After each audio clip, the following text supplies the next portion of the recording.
मेरे प्यारे दोस्तों, मेहनत ही एक ऐसा हथियार है जो मनुष्य को किसी भी परिस्थिति से बाहर ला सकता है। आइए समझते हैं इस कहानी से। एक नगर में प्रतिष्ठित व्यापारी रहते थे जिन्हें बहुत समय बाद एक पुत्र की प्राप्ति हुई थी। उसका नाम चंद्रकांत रखा गया।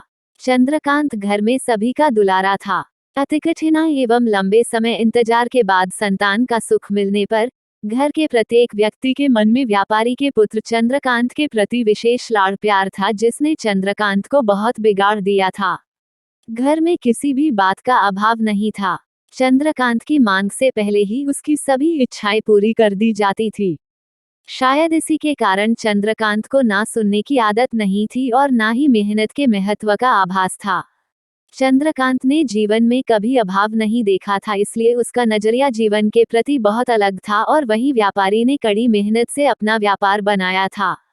ढलती उम्र के साथ व्यापारी को अपने कारोबार के प्रति चिंता होने लगी थी। व्यापारी को चंद्रकांत के व्यवहार से प्रत्यक्ष था कि उसके पुत्र को मेहनत के फल का महत्व नहीं पता।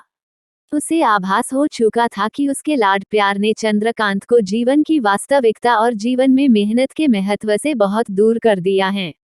गहन चिंतन के बाद व्यापारी ने निश्चय किया कि वो चंद्रकांत को मेहनत के फल का महत्व स्वयं सिखाएगा, चाहे उसके लिए उसे कठोर ही क्यों न बनना पड़े। व्यापारी ने चंद्रकांत को अपने पास बुलाया और बहुत ही तीखे स्वर में उससे बात की। उसने कहा कि तुम्हारा मेरे परिवार में कोई अस्तित्व नहीं है, तुमने मेरे कारोबार में कोई योगदान नहीं दिया और इसलिए मैं चाहता हूं कि तुम अपनी मेहनत से धन कमाओ, तभी तुम्हें तुम्हारे धन के मुताबिक 2 वक्त का खाना दिया जाएगा। यह सुनकर चंद्रकांत को ज्यादा कोई फर्क नहीं पड़ा। उसने उसे क्षण भर का गुस्सा समझ लिया, लेकिन व्यापारी ने भी ठान रखी थी। उसने घर के सभी सदस्यों को आदेश दिया कि कोई चंद्रकांत की मदद नहीं करेगा और न ही उसे बिना धन के भोजन दिया जाएगा। चंद्रकांत से सभी बहुत प्यार करते थे, जिसका उसने बहुत फायदा उठाया। वो रोज किसी न किसी के पास जाकर धन मांग लाता और अपने पिता को दे देता, और व्यापारी उसे उन पैसों को कुएं में फेंकने का बोलता, जिसे चंद्रकांत बिना किसी अड़चन के फेंक आता और उसे रोज भोजन मिल जाता। ऐसा कई दिनों तक चलता रहा, लेकिन अब घर के लोगों को रोज रोज धन देना भारी पड़ने लगा। सभी उससे अपनी कन्नी काटने लगे, जिस कारण चंद्रकांत को मिलने वाला धन कम होने लगा और उस धन के हिसाब से उसका भोजन भी कम होने लगा। एक दिन चंद्रकांत को किसी ने धन नहीं दिया और उसे अपनी भूख को शांत करने के लिए गांव में जाकर कार्य करना पड़ा। उस दिन वो बहुत देर से थका हारा व्यापारी के पास पहुंचा और धन देकर भोजन मांगा।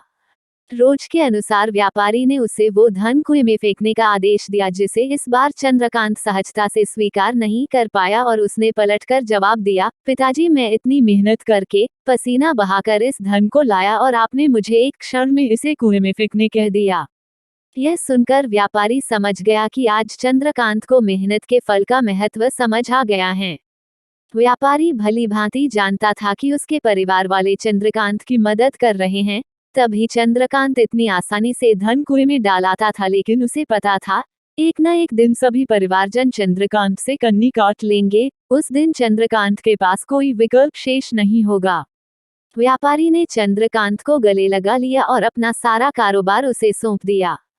शिक्षा। आज के समय में उच्च वर्ग के परिवारों की संतानों को मेहनत के फल का महत्व पता नहीं होता और ऐसे में यह दायित्व उनके माता पिता का होता है कि वो अपने बच्चों को जीवन की वास्तविकता से अवगत कराए। लक्ष्मी उसी घर में आती है जहां उसका सम्मान होता है। मेहनत ही एक ऐसा हथियार है जो मनुष्य को किसी भी परिस्थिति से बाहर ला सकता है। व्यापारी के पास इतना धन तो था कि चंद्रकांत और उसकी आने वाली पीढ़ी बिना किसी मेहनत के जीवन आसानी से निकाल लेते, लेकिन अगर आज व्यापारी अपने पुत्र को मेहनत का महत्व नहीं बताता तो एक न एक दिन व्यापारी की आने वाली पीढ़ी व्यापारी को कोसती। अगर आपको यह कहानी पसंद आई हो तो वीडियो को लाइक और शेयर करें एंड चैनल को सब्सक्राइब जरूर करें।